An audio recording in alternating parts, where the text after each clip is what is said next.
Elle dort avec des bouchons d'oreilles et du bruit blanc, ce qui suffit en général à lui épargner le tapage des insomnies de Noah.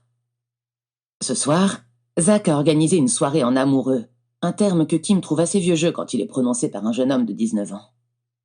Ils sont sortis dîner dans le pub où Kim aurait dû se rendre. Elle a glissé à Zach un billet de 20 livres quand ils sont partis en leur souhaitant d'en profiter. C'est la première fois qu'ils se permettent une soirée tous les deux depuis la naissance de Noah.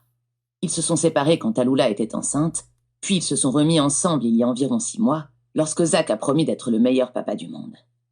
Jusqu'à présent, il ne s'est pas dédié. Les pleurs de Noah s'intensifient.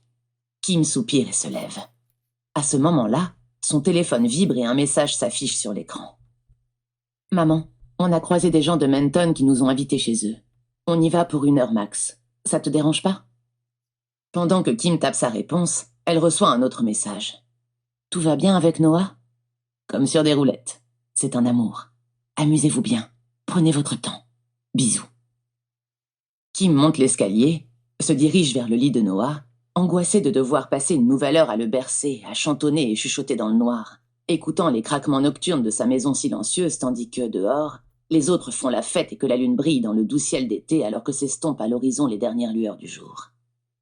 Elle voit la joue de Noah éclairée par le clair de lune, ses yeux qui s'illuminent quand il la reconnaît, et entend son souffle qui s'apaise. Noah est soulagé.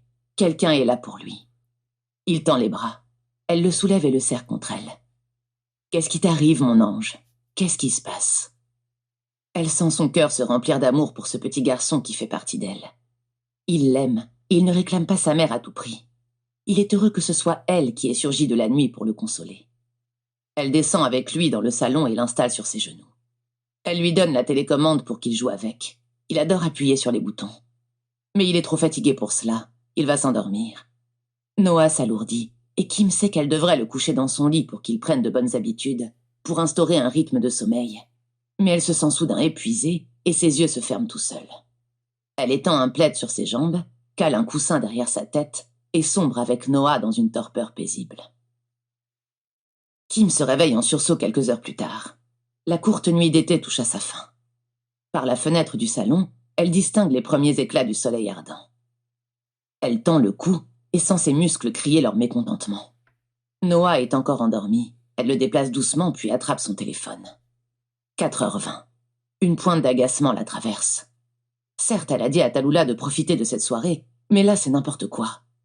Elle affiche le contact de sa fille et l'appelle. Elle tombe directement sur le répondeur. Elle essaie le numéro de Zach.